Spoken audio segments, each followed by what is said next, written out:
Hey there, brilliant people.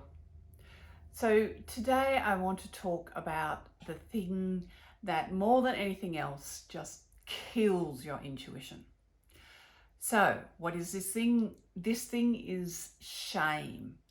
Now, like most emotions, shame actually can be either appropriate, which is to say healthy, or it can be inappropriate, which particularly in the case of shame, it can be really, really unhealthy.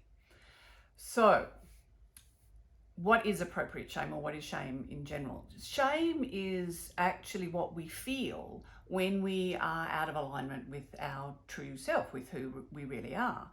And you can understand, therefore, how shame tends to kind of kill your intuition, because intuition, the foundation of intuition is all about your alignment to who you really are. So it's kind of like, if we're feeling shame, it means that to some degree we're out of alignment with who we really are. So how can our intuition be working really well? So that's really important to understand. So if that's the case, well, what is appropriate shame? Right. So appropriate shame is actually what you feel. When I was little, we used to talk about, having a conscience or whatever. But so appropriate shame is what we feel if we're about to do something that we know is a bit out of our integrity. Then we will get this kind of feeling, and that is our inner self saying, yeah, if you do that, you're gonna be disconnecting from yourself to some degree, and that's not a good idea. So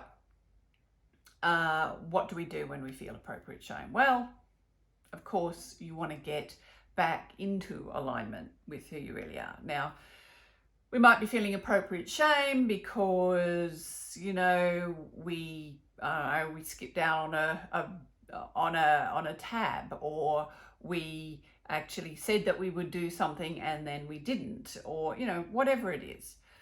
So obviously, with appropriate shame, the important thing is to get back into alignment with who you really are. Sometimes, like those couple of examples I gave, there is a little bit of kind of like damage that you might need to make up. You might actually need to go back to the place and pay your bill, or you might need to the thing that you promised to do, or that you said you'd do and then you didn't do, you either need to do it or renegotiate it or fix it up somehow. So that is appropriate shame. Appropriate shame is that inner voice telling us when we're getting a little bit off track. So it's not about giving ourselves a hard time about it, it's just about getting back on track. Right. Now, the problem with that is that because we understand that that is what shame is, it can sometimes lead us into feeling inappropriate shame. Now, inappropriate shame normally comes, unfortunately, when we've had a history of abuse of some form or another, because inappropriate shame actually comes from when we've actually learnt or been taught to actually feel that there's something wrong with being who we really are. Now, that is really a damaging state to be, because it sends us into this kind of toxic spiral where, because we're always operating in internal conflict, because if I do the things that are true for me, then, and there's something wrong with that, well, then I'm going to feel bad about that. But then if I do the things that I'm told I should be doing, well, then I'm going to feel bad about that, because now I'm out of alignment with who I really am. And also I'm doing something that's more damaging to who I really am. And so I don't trust myself because I've just done damage to myself. And that makes it easier to then not trust ourselves anymore. So then anyway, it goes into this unfortunate, really negative spiral. Now, sometimes these things can be so deep and dark, and yeah, as I said, unfortunately, inappropriate shame does come from a history of abuse.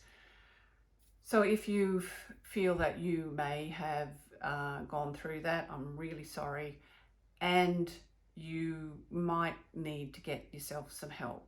You can either contact obviously a fractologist or a therapist, find someone who knows what they're doing, who can help you work through that and get back to being who you truly are.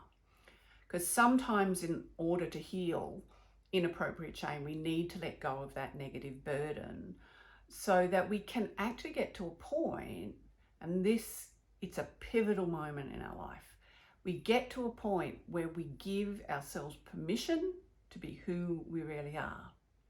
And, if you want to start somewhere, you can start right there. You can start by using an affirmation about I am willing to be who I really am, or I am willing to give myself permission to be who I really am.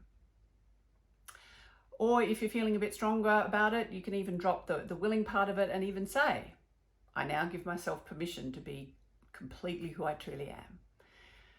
So now, whether you do it through therapy or through affirmations or however you do it, when you get to the point that you are giving yourself permission to be who you really are, well, then you still need to do the work to what we call the positive gain side of the work, which is building those skills so that you can recognize who you really are. You can know when you're on track to being more of who you really are. And then you turn that whole negative, toxic spiral on its head, and it becomes a positive spiral where you are trusting yourself more and more because you see yourself acting in alignment with who you truly are, and thereby you can see that when you do that works really positively for you, and then you trust yourself more and so on. So, as I said, shame of any kind means that you're out of alignment with yourself, so you need to get back into alignment. But sometimes we do need help, particularly if it's inappropriate shame. So whichever way you work on it, work on those skills, work on getting a stronger, more robust connection to who you truly are, because that's how you get to be brilliant. So next time, work on that. I wish you the best of luck in your journey, and remember that you're brilliant.